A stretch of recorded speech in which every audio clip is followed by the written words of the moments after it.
Hey folks, Guy McPherson here, founder of the West Coast Trauma Project, and thanks so much for checking out this blog post. Today in the short video, I want to talk about what drives you as a trauma therapist.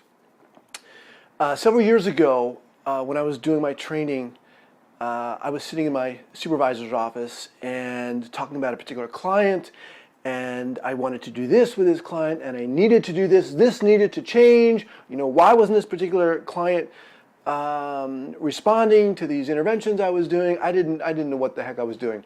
And she, an amazing supervisor, said to me, why do you feel compelled to change this person? Why do they need to change? Why do you feel they need to change? And that to me was such a brilliant response.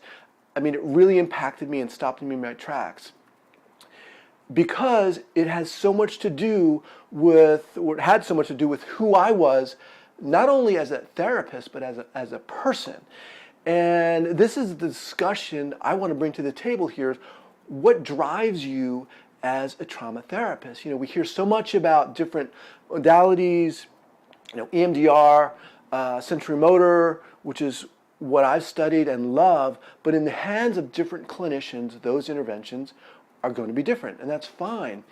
But they're only going to be effective to the degree to which we know who we are and what drives us as an individual, and as a result, in session. So what I'm encouraging you to do, go to my website, go to the Facebook page, share with me what drives you as an individual and as a therapist, and how that impacts the work you do. All right, take care and look forward to your comments, and thanks so much for the support I've been getting from everybody.